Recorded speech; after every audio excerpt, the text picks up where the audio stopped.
하나님의 말씀은 시편 8편입니다. 구약성경 808쪽입니다.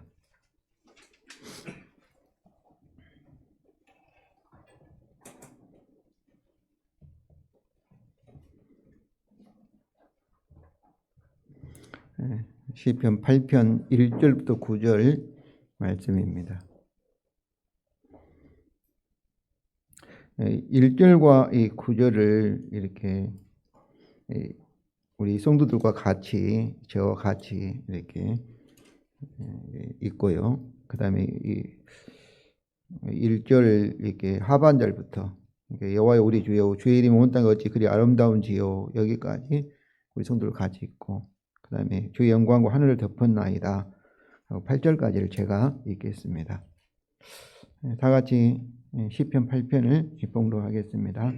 여호와여 우리 주여 주의 이름이 온 땅에 어찌 그리 아름다운지요.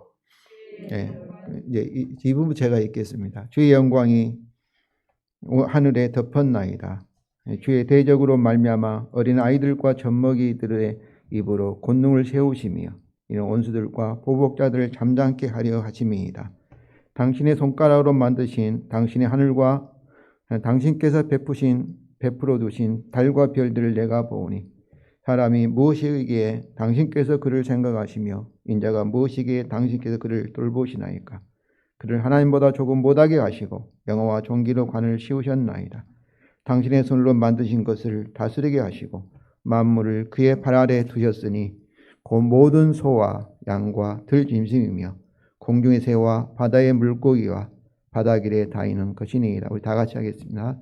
여호와 우리 주여 당신의 이름이 온 땅에 어찌 그리 아름다운지요. 아멘.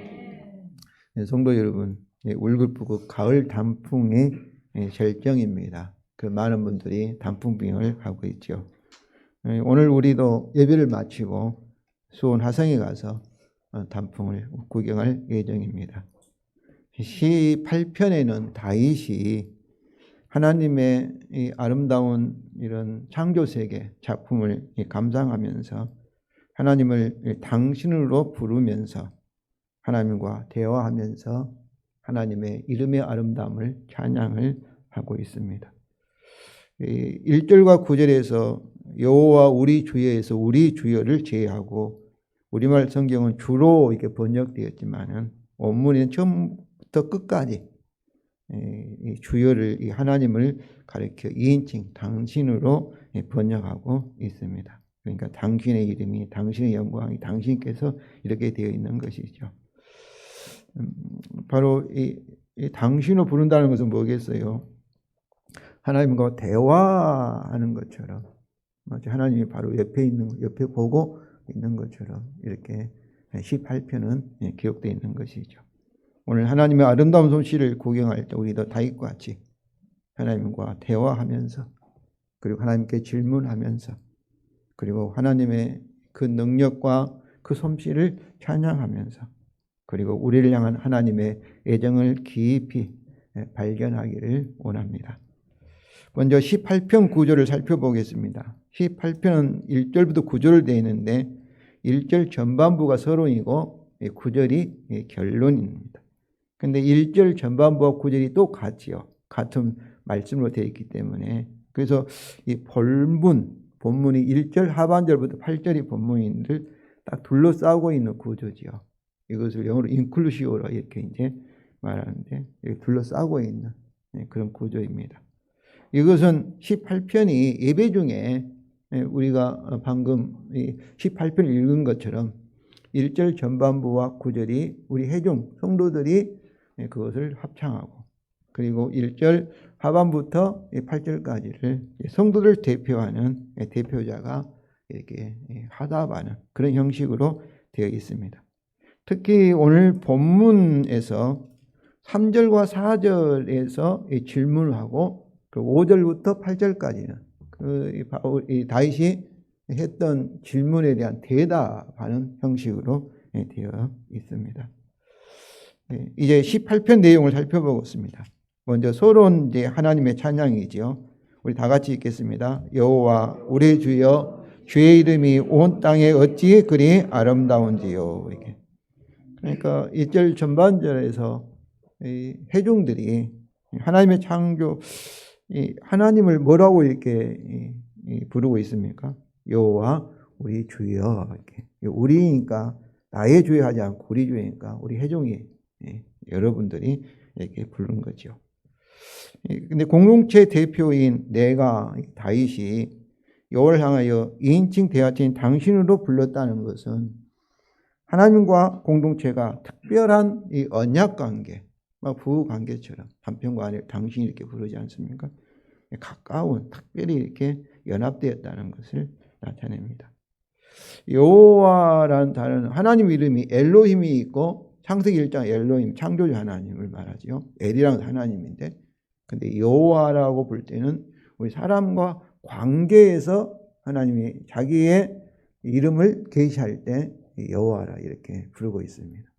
그러니까 여호와 이름은 언약을 관계를 통해서 자기 자신을 사람에게 계시하시는 이름이 여호와 이름입니다.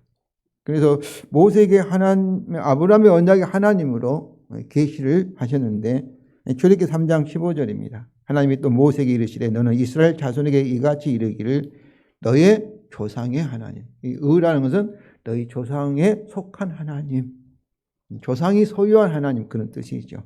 곧 아브라함의 하나님, 이삭의 하나님, 야곱 하나님께서 나를 너희에게 보내셨다라. 이는 나의 영원한 이름이요 대대로 기억할 나의 증언이라. 이처럼 여호와 하나님의 이름은 아브라함 언약에 따라 이 애굽에서 이스라엘을 구속하셔서 하나님의 이 특별한 소유, 출애굽기 19장 5절에 나의 소유, 세상 가운데서 나의 특별한 보물, 그런 뜻이죠. 소유로 삼으시고 세상을 위한 뭐가 되는 거예요? 복의 통로, 복의 근원. 아브라함을 부르셔서 모든 것이 너를 통해 복을 얻으리라 그렇게 말씀하지 않습니까?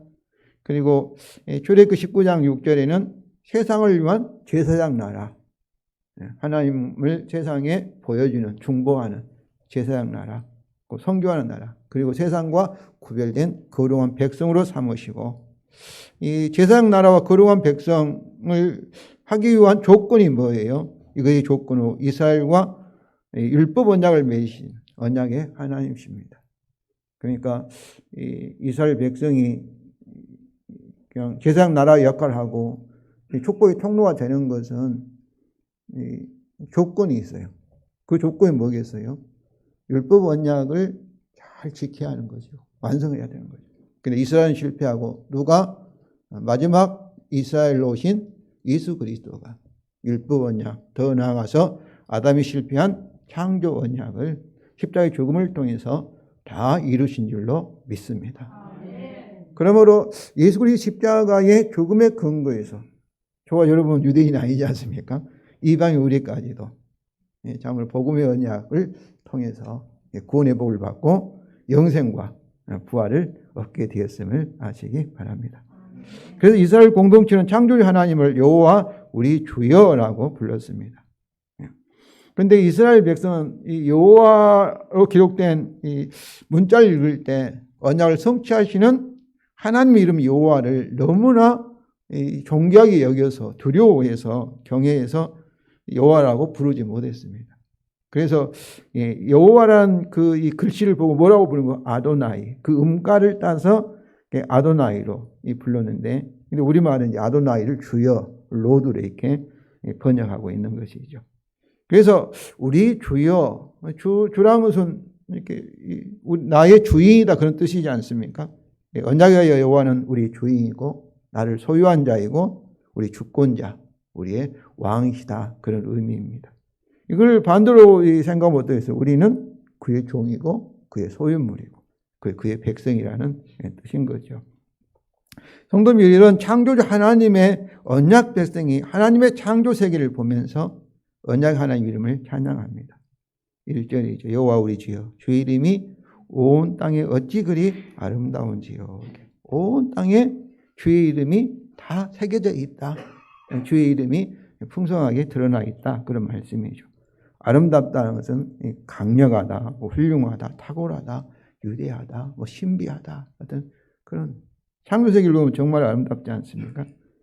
그럼 무엇을 보고 주의 이름이 아름다워 찬양하는 것입니까? 창조세계를 보니까 과연 하나님은 유대하시고 정말로 참으로 전능하신 분이다. 그리고 전지하신 분이시다. 이런 것을 볼 수 있다는 것이죠. 오늘 우리도 하나님이 지으신 작품을 구경하면서 하나님의 이름의 아름다움을 발견하시기 바랍니다. 이 세계를 지은 일이 보통 권능이겠습니까? 창조세계는 광대하고 참 신기하고 아무리 과학이 발달한다 할지라도 그 솜씨를 다 알 수가 없습니다. 이 바이러스도 코로나 바이러스도 뭐겠어요? 하나님이 창조하신 산물이다 볼 수 있는 것이죠. 비록 타락하여서 우리를 해치는 그런 일도 하고 있지만, 근데 우리가 이렇게 과학이 발달하고 문화가 발달해서도 우리가 잘 발견하지 못하고 그러지 않습니까? 이 세상은 신비한 일이 가득 차 있습니다. 아무리 뛰어난 화가라 할지라도 하나님의 이 작품을 따라갈 수가 없지요. 다만 부분적으로 모방하며 흉내를 낼 뿐일 것입니다. 그렇습니다. 하나님의 창조세계는 하나님의 능력과 신성과 그리고 하나님의 뜻을 우리에게 증거하는 교과서입니다. 그러니까 제2의 성경이라 이렇게 볼 수 있는 것이죠. 예술가 작품에는 그 예술가의 사상이나 생각이 반영되어 있습니다. 그렇잖아요. 하나님의 창조세계에서도 하나님의 신성과 하나님의 권능과 하나님의 뜻이 들어 있습니다. 그래서 로마서 1장 20절에 우리 다 같이 읽겠습니다. 창세로부터 그의 보이지 아니하는 것을 곧 그의 영원하신 능력과 신성이 그가 만드신 만물에 분명히 보여 알려졌나니 그러므로 그들이 핑계하지 못할지니라. 하나님께서 창조하신 이 작품 세계, 창조 세계에 하나님의 영원하신 권능과 그 신성이 어때요? 알려져 있다는 것이죠. 그 새겨져 있다는 말씀입니다.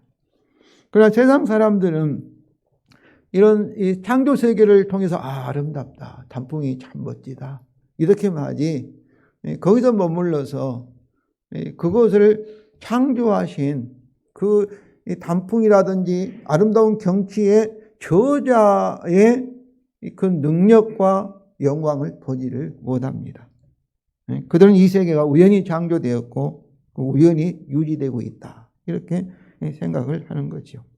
그런데 이것이 얼마나 위험한지 모릅니다. 우리가 지금도 여러분이 서 있는, 앉아 있는 이 주구는 어떻습니까? 태양을 지금 돌고 있습니다. 비행기의 시속, 비행기가 이렇게 한 1000km 이렇게 빨리 달리면 시속 2000km로 달리고 있다고 우리는 느끼지 못하지만, 근데 일정하게 돌고 있지 않습니까? 공정이라고 말하죠. 근데 우연히 이렇게 돈다면 어떠겠습니까? 우연히 바뀌어버릴 수도 있잖아요. 태양 쪽으로 1m만 들어가도 뜨거워서 이렇게 온도가 올라가서 살 수가 없고요. 지금 바닷물 온도가 뭐 1도, 2도 오르면 그걸 낮추기 위해서 그렇게 노력하고 있지 않습니까? 2도가 올라버리면 뭐 이게 생태계가 변해버리니까. 근데 조금만 밖으로 이렇게 나가버려도 어떠겠어요? 추워서 참으로 우리가 이 지구는 살지 못하는 땅이 되어버린다는 겁니다. 그리고 이렇게 돌리고 이 큰 지구 땅덩어리가 태양을 이렇게 일정하게 돌고 있다는 것은 어떠겠습니까? 우연히 빨리 가다가 늦게 가기도 하고 그러지 않겠습니까? 그러나 일정하게 돈다는 것은 이거 이렇게 저절로 돌아갈 수가 있겠습니까? 에너지 없이 돌아갈 수가 있겠습니까? 그럴 수 없잖아요. 그런데 세상 사람들은 그런 주장을 해요. 조금만 생각해보면 어떻습니까? 얼마나 위험한 주장입니까? 이 순간에 지구가 어디로 가버리면 어떡하겠어요? 여러분, 조종사 없는 비행기를 여러분 타고 싶습니까?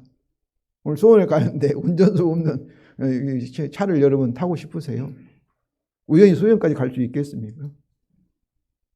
조금만 생각해도 얼마나 위험하고 참 무모한 주장인지 모릅니다. 그렇지 않겠어요? 또 이 세상에는 어떤 것도 움직이기 위해서는 반드시 에너지가 필요하죠. 세상 모든 사람들이 원인과 결과를 과학적으로 결과 나올 원인이 있어야 되지 않습니까? 움직임 중에 에너지 없이 움직이는 것이 어디 있어요? 그런데 거대한 우주가 질서정연하게 이렇게 움직이고 있다는 거죠. 이것을 스스로 이렇게. 그런데 지구가 돌면서, 태양을 돌면서도 하루가 이렇게 24시간 만에 또 지구 자체가 이렇게 자전하지 않습니까? 참으로 겸손하게 모른다. 이렇게 해야죠. 근데 저절로 돈다. 스스로 이렇게 한다는 것은 얼마나 모순된 일인지 모릅니다. 그렇지 않습니까? 그들이 이렇게 된 것은 다 나가서 하나님의 심판받아 우리가 창세기 보면 성경이 보면 3장에 보면 창세기 3장에 보면 영적으로 죽었기 때문에 창조 세계를 통해서 하나님의 능력과 신성을 그들이 볼 수가 없습니다. 이것을 예수님은 영적 소경이라 이렇게 말하는 것이죠. 그래서 하나님은 당신과 당신의 뜻을 알리시기 위해서 우리에게 특별 계시로 성경을 주셨고 그리고 예수 그리스도의 십자가의 죽음에 근거하여 성령을 통하여서 죽었던 우리 영혼을 어떻습니까? 거듭 다시 살리셔서 하나님과 우리를 이렇게 연결시켰습니다. 영생이에요, 영생. 영생이라는 것은 이렇게 하나님에게 어떤 선물을 받아가지고 우리가 소유하고 있는 그 영생이 아니라 하나님과 관계가 회복되었다, 연결되었다. 이것을 영생이라 말합니다. 하나님과 다시 이제 관계가 회복된, 언약 관계가 회복된 것을 영생이라 하는 거예요. 어떻게 보면 이 전구가 스위치 키면은 이 발전소와 이렇게 연결돼서 빛이 나는 것처럼 이것이 살아있다 이렇게 말하는 것이죠. 죽었다는 하나님과 관계가 끊어졌다, 이혼했다, 분리되었다. 이것을 성경에서 이 죽음이라 얘기하고 있습니다. 그래서 우리는 그리스도 안에서 어떻습니까? 영안이 열린 것이죠. 그래서 자연의 그런 단풍이라든지 자연의 변화를 보면서 그 속에 우리는 하나님의 모습, 하나님의 존재, 솜씨, 능력을 우리가 알게 된 것입니다. 우리는 다윗과 같이 하나님의 특별 계신 성경에 근거하여 하나님 세계를 보면서 하나님 능력과 신성을 발견하고 그의 이름의 아름다움을 찬양할 수 있습니다.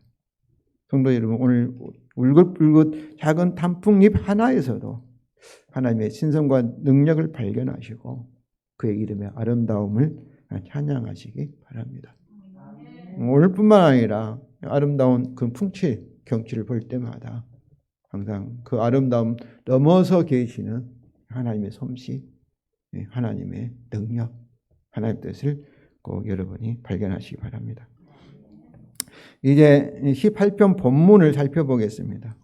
본문에는 창조된 사람에 대한 하나님의 사랑, 애정입니다. 첫째로 약한 자들에게 베푸신 하나님의 놀라운 애정입니다. 1절 하반절과 2절 우리 다 같이 읽겠습니다.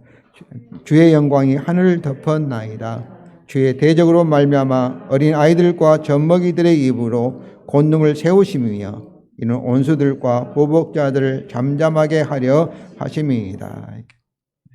언약의 하나님은 온 땅에 당신의 이름의 아름다움으로 가득 채우고 하늘에도 당신의 영광으로 가득 덮으신 창조주 하나님이십니다. 이런 하나님께서 이 어린 아이들과 젖먹이는 뭐겠어요? 스스로는 존재할 수 없고 살아갈 수 없는 그런 아주 연약한 존재를 입을 통하여서 당신의 권능을 세우신다. 권능을 세우신다. 능력을 나타내신다. 그런 말씀입니다. 주의 대적으로 말미암아 어린 아이들과 젖먹이들의 입으로 권능을 세우시며 이는 온수들과 보복자들을 잠잠하게 하려 하심이니라. 이 온수들과 보복자는 당신의 온수, 하나님의 온수들과 보복자들이죠. 그런데 하나님의 온수들은 누구의 온수예요? 하나님의 백성의 온수들인 것이죠.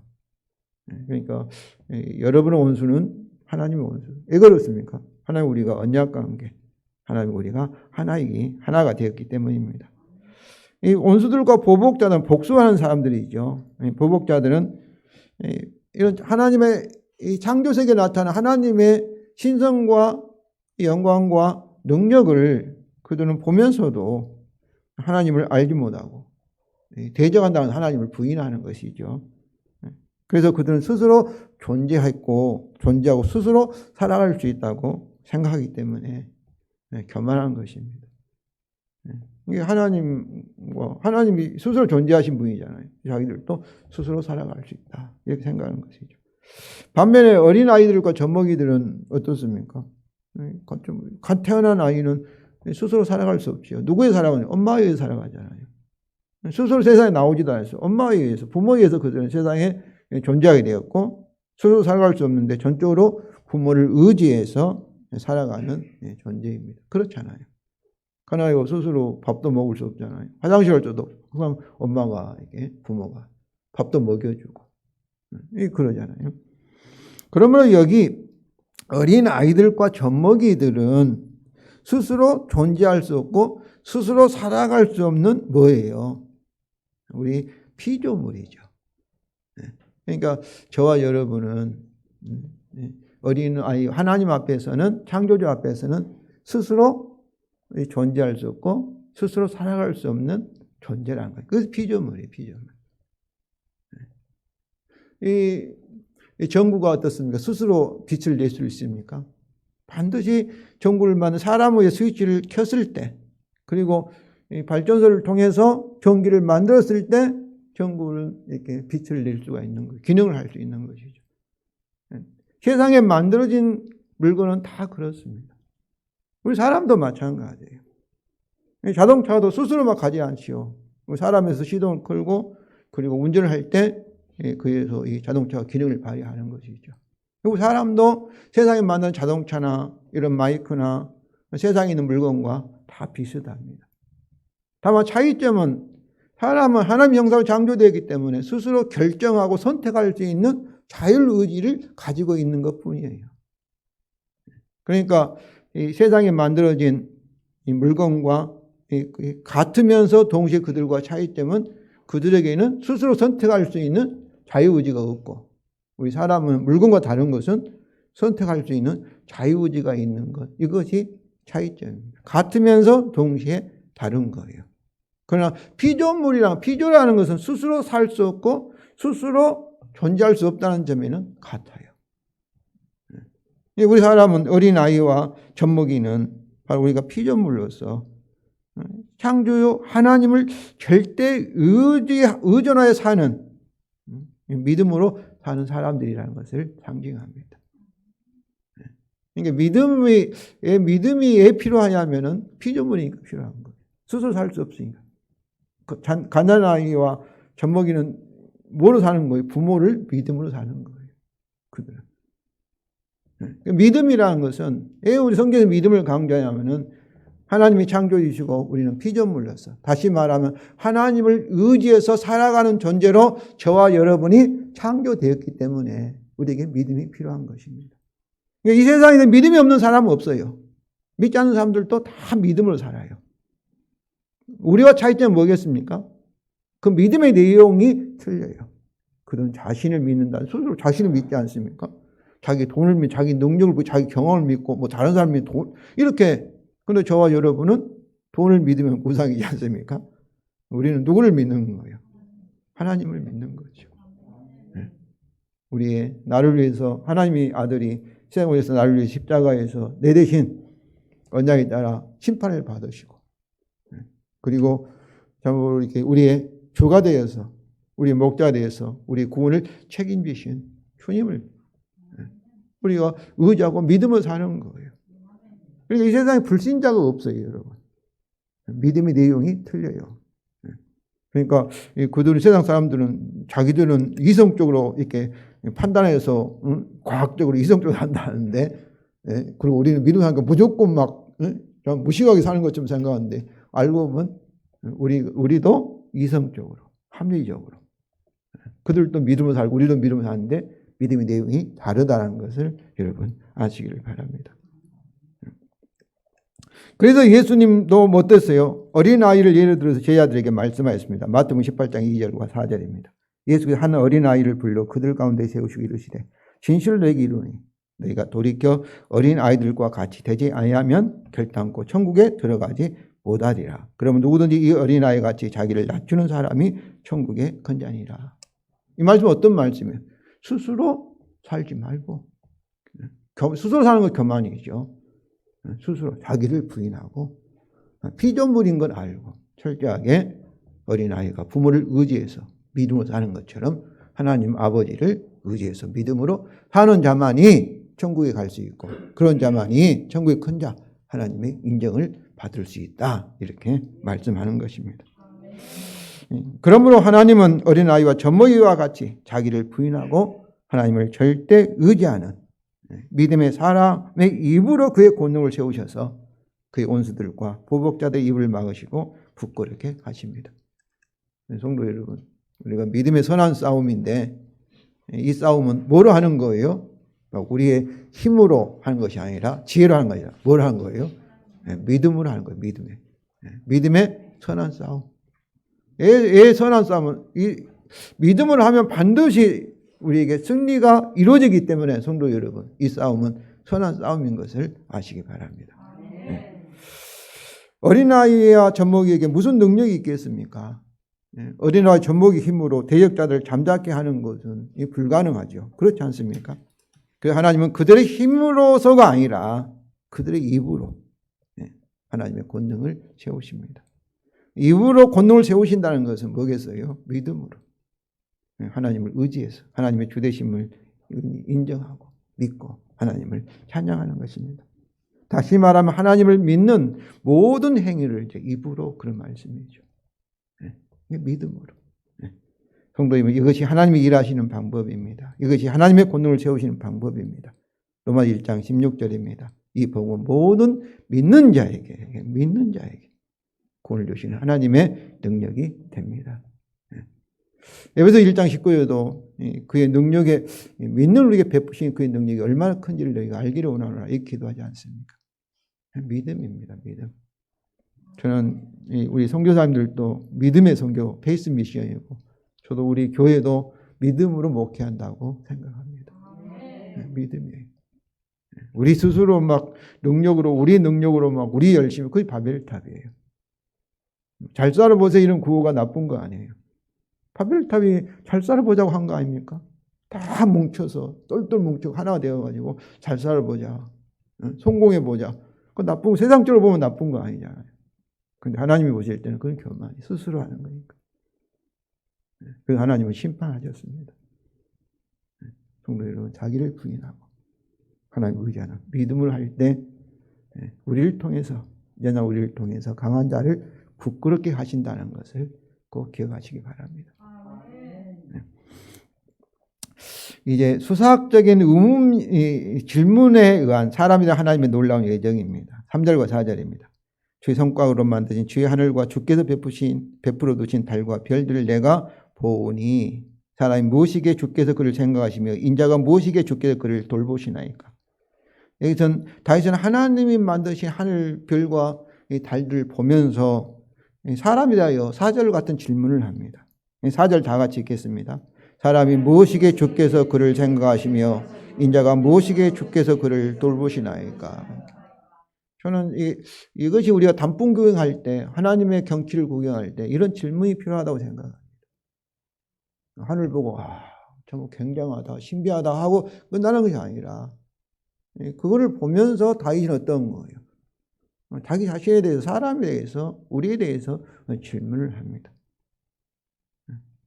사람이 무엇이기에 주께서 그를 생각하시며 인자가 무엇이기에 주께서 그를 돌보시나이까.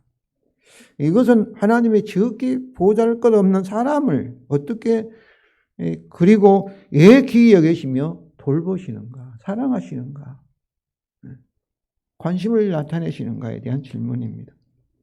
먼저 사람이 얼마나 보잘것없는 존재입니까?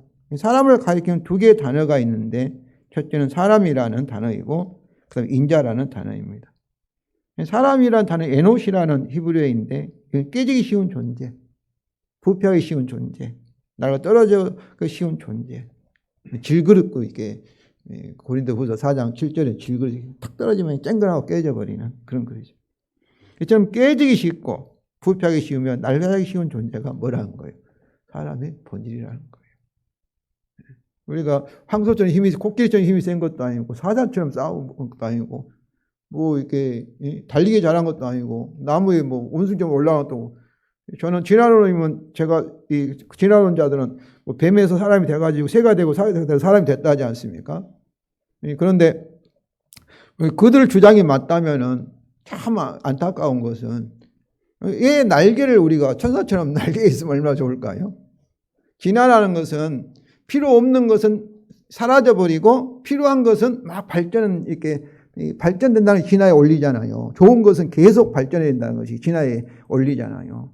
그런데 그렇게 진화한다면 여러분 날개 있으면 좋지 않겠어요? 손대 있고 날개 있으면은 우리가 수원 갈 때도 다 날아가 버리면 얼마나 좋겠습니까? 왜 그 좋은 것을 딱 없애버려요? 퇴화시켜버려요? 진화론은 원리 그 자체가 맞지 않습니다. 여러분 저는 그런 생각해봐요. 날개 있으면 좋지 않겠습니까? 천사처럼 날아다니면 좋지 않아요? 뭐 자동차 탈 필요도 없고 비행기 탈 필요도 없고 날아가 버리면 얼마나 좋아요. 근데 그 좋은 것을 왜 퇴화시켜요? 필요 없다고. 아마 잠잘 때 좀 잠자기 힘들어 그러나. 그러니까 진화론은 조금만 생각해봐도 원리 자체가. 그러나 어떤 부분은 사람이 어느 정도는 진화되는 부분이 있습니다. 투수가 오른손을 잘 던지면 정확하게 맞히고 세게 던질 수 있게 그런 노력하면 발전하는 부분이 있어요. 그러나 어느 종류에 넣어서 갑자기 뭐 우리가 날아다니는 건 아니에요. 아무리 높이 뛰기 한다 해도 멀리 뛰기 해도 좀 노력하면 뭐 이렇게 좀 높이 뛰고 멀리 뛰지만은 그런다 해서 뭐 여러분 높이 뛰기 선수가 날아갈 수는 없지 않습니까? 날아가는 선수도 봤어요? 그럴 수 없잖아요. 이 사람은 이렇게 깨지기 쉽고 넘어지고 이렇게 참 낡아지기 쉬운 존재입니다. 연약한 존재라는 것이죠. 그 둘째는 인자는 벤 아담인데 벤이라는 것은 아들이고 아담은 사람이죠. 흙의 아들이죠. 또 아담이라는 말은 먼지나 티끌이라는 의미도 있습니다. 그러니까 우리 사람은 흙이나 또는 먼지나 티끌에 불과한 존재라. 하찮은 존재. 정말 갈대와 같이 흔들리는 존재. 꺾어지기 쉬운 존재가 우리 사람인 것이죠. 근데 다윗은 하늘과 달과 별들 우주를 보면서 비하면 더욱 보잘것없는 존재인 사람에게 하늘과 달과 별보다 더 유대하고 광대하신 하나님이 특별한 애정과 관심을 기울이는 것에 대하여 다윗은 놀라면서 질문하고 찬양하고 있습니다. 성도 여러분, 오늘도 저는 우리 성도들이 생각하기를 원합니다. 그냥 보시고 좋다 하고 감탄하지 마시고 이걸 만든 하나님이 얼마나 놀라운 분이신가. 그 하나님이 나의 아버지가 되시고 나를 사랑해서 자기 아들을 십자가에 희생하였을 만큼 나를 좋아하시고 그러면 나는 어떤 존재인가. 이것을 질문을 통해서 여러분들이 발견하기를 원합니다. 사람에 대한 하나님의 놀라운 애정과 관심의 실제입니다. 5절과 8절이죠. 이처럼 가치없는 사람 하나님은 영화롭게 하셨다고 합니다. 5절 다 같이 읽겠습니다. 그를 하나님보다 조금 못하게 하시고 영어와 종기로 간을 씌우셨나이다. 이것은 창세기 1장에 근거하여서 다윗이 노래한 것입니다. 사람을 하나님보다 조금 못하게 하시고라는 표현은 사람을 하나님의 형상으로 창조하셨다는 의미입니다. 창세기 1장에서 반복되는 단어가 그 종류대로입니다. 종류대로 하나님이 지으셨다는 거죠. 개는 개의 종류도 말은 말의 종류도 사자는 사자의 종류대로 지으셨습니다. 그러나 사람은 다릅니다. 사람은 종류대로 사람같이가 아니라 뭐같이? 하나님같이 하나님 형상에 따라 지으셨다는 것입니다. 네, 그러셨습니다. 사람은 창조주 하나님보다 조금 못하게 하셨지만은 다른 피조물과는 구별되게 창조하셨습니다. 사람 하나님을 바라보고 하나님과 언약을 통해서 하나님과 교제하는 그리고 하나님의 형상, 하나님을 닮은 존재로 지음을 받았습니다. 이것에 대하여 다윗은 하늘을 바라보면서 매우 놀랐던 것입니다. 더욱 놀라운 것은 하나님이 사람에게 영어와 종기로 관을 씌우셨다는 것입니다. 그것은 사람에게 창조세계에 대한 통치, 다스리는 왕권을 주셨다는 의미입니다. 6절부터 8절은 이것에 대하여 구체적으로 설명합니다. 우리 다 같이 읽겠습니다.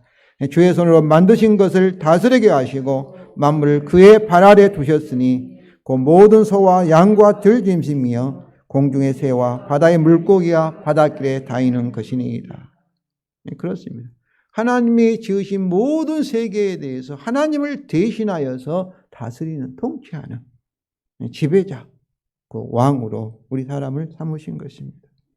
성도 여러분, 하나님을 대신하여 만물을 다스리는 인간이 얼마나 위대한 존재이겠습니까?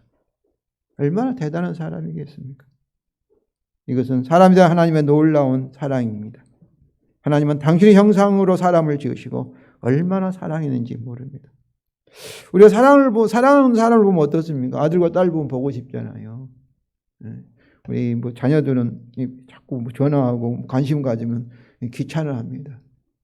부모 마음을 몰라서 그래요. 자기들도 커서 자녀 도우면 알지요. 보고 싶고 참 안타깝고 참 그러잖아요. 하나님이 바로 그랬습니다. 우리를 보시고 모든 만물을 창조하시고 보실 때는 하나님이 보시기에 좋았더라 이렇게 표현합니다.